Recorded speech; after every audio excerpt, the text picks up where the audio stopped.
भाजपबरोबर त्यांची मैत्री असू दे की त्याच्याशी आमचं काही घेणं देणं नाही, परंतु आम्हाला विधानसभेला मुंबईमध्ये आमच्या 7 ते 8 जागा त्यांच्यामुळे डॅमेज झाल्या.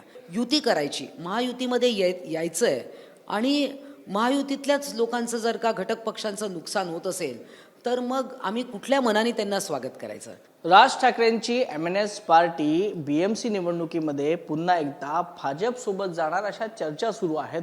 परंतु या चर्चांमुळे महायुतीतला जो मित्रपक्ष आहे शिवसेना तो कुठेतरी नाराज आहे. कारण का विधानसभेला मनसेच्या काही उमेदवारांमुळे शिवसेनेचे उमेदवार पराभूत झाल्याचं मत या शिवसेनेचं आहे आणि त्यामुळेच आगामी काळात जर भाजप आणि मनसेची जी युती झाली तर त्यांचं स्वागत कसं करायचं हा सध्या शिवसेनेत चर्चेचा विषय बनलेला आहे.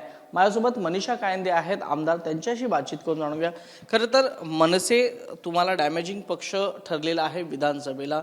ज्या पद्धतीनं तुमच्या कॅन्डिडेटच्या विरोधात कॅन्डिडेट उभे केले होते, आता भाजप आणि मनसेची जर युती होत असेल तर तुम्ही स्वागत करणार का? गेले 10 वर्ष आपण मनसेचा इतिहास पाहिला आणि त्यांच्या अध्यक्षांच्या ज्या बदलत्या भूमिका पाहिल्या तर ते अचंबित करणार आहे, आश्चर्यकारक आहे, बुचकळ्यात टाकणार आहे. म्हणजे निश्चित धोरण काय, एखाद्या पक्षाची विचारधारा काय, हे असं पाहिलं तर त्याच्यातनं फार काही निष्पन्न निघत नाही. आणि लोकसभेच्या वेळा त्यांनी माननीय मोदीजी म्हणून त्यांना सपोर्ट केला.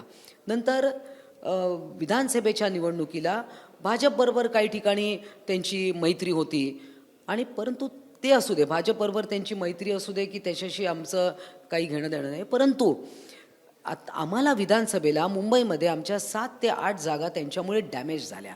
आमच्या सिटिंग जागा होत्या, सदा सरवणकरांची असेल आणि वरळीची देखील तिथे त्यांनी उभी केली. कदाचित या ठिकाणी आमचे उमेदवार जिंकले असते. तर हा जो मोठा विषय आहे, म्हणजे युती करायची, महायुतीमध्ये यायचं आहे आणि महायुतीतल्याच लोकांचं जर का घटक पक्षांचं नुकसान होत असेल तर मग आम्ही कुठल्या मनाने त्यांना स्वागत करायचं, हा प्रश्न महत्त्वाचा आहे. पण त्यांचं मत असं, म्हणजे काल त्यांची जी बैठक झाली मनसेची, त्याच्यामध्ये असं ठरलं की एकनाथ शिंदेमुळे कुठेतरी विधानसभेला युती होता राहिली. नाही, मला असं वाटत नाही की ह्या चर्चा कुठून उत्पन्न झाल्या. कारण मला असं वाटतं की जेव्हा हे महायुतीचं सरकार झालं तेव्हा एकनाथ शिंदे, राज ठाकरे, देवेंद्र फडणवीस असं यांचा गाठीभेटी सुरू होत्या. परंतु निवडणुकीच्या वेळेला, विधानसभेच्या निवडणुकीच्या वेळेला हे चित्र पूर्णपणे वेगळं होतं आणि आज आमचे 7-8 आमदार अधिक आले असते तर हे आमचं तर मोठं नुकसान झालेलंच आहे ना. आता तुमची भूमिका काय असणार आहे पक्षाची? मनसेला सोबत घेताना भाजप तुम्हाला जर विचारलं तर तुम्ही त्यांना काय सांगणार, का तुम्ही तुमची स्वतंत्र वेगळी चूल मांडणार? बघा, यावर अजून विस्तारित किंवा अशी काही सिरियस चर्चा झालेली नाही आहे. भाजपचे लोक जाऊन राज ठाकरेंना भेटत असतात, आशिष शेलार भेटत असतात, त्याच्यातनं एक न्यूज व्हॅल्यू तयार होते. परंतु हा विषय वेगळा आहे, गंभीरतेने याच्यावर विचार केला पाहिजे आणि याची मागे काय झालं याची उत्तरही कोणीतरी दिली पाहिजे. अर्थातच हा सर्व अंतिम निर्णय माननीय एकनाथजी शिंदे याचा असेल, परंतु एक कार्यकर्ती म्हणून, एक शिवसैनिक म्हणून निश्चितच माझ्या मनात संदेह आहे, प्रश्न आहे. पक्षांतर्गत कार्यकर्त्यांचा देखील विरोध आहे मनसे आणि भाजप युतीला. या विधानसभा निवडणुकीनंतर या चर्चांना खूप उधाण आलं आणि त्याच्यात सत्यता पण होती, त्याच्यात चुकीचं. कारण तुम्ही आकडेवारी पाहिली, मतदानाचा टक्का पाहिला आणि कुठल्या कारणामुळे आमच्या 7-8 सीट गेल्या तर अगदी क्लिअर कट आहे की एमएनएसनी त्या जागेवर कॅन्डिडेट उभे केल्यामुळेच आमच्या जागा आम्ही हरलेलो आहे आणि त्यामुळे कुठल्या मनाने आम्ही स्वागत करायचं. बीएमसीला विरोध असेल कायम. आता बघा, एक कार्यकर्ती म्हणून म्हटलं तर आम्ही आमचं मत नक्कीच व्यक्त करू, पण जेव्हा ते ऑफिशियली आम्हाला आमचे पक्षप्रमुख, आमचे मुख्य नेते विचारतील तिथे आम्ही ते प्रकट करू. कार्यकर्त्यांचा विरोध कायम असेल. निश्चित असणार, का ज्या जागा आमच्या गेल्या तिथले कार्यकर्ते तर म्हणतीलच ना की मग आमचं काय.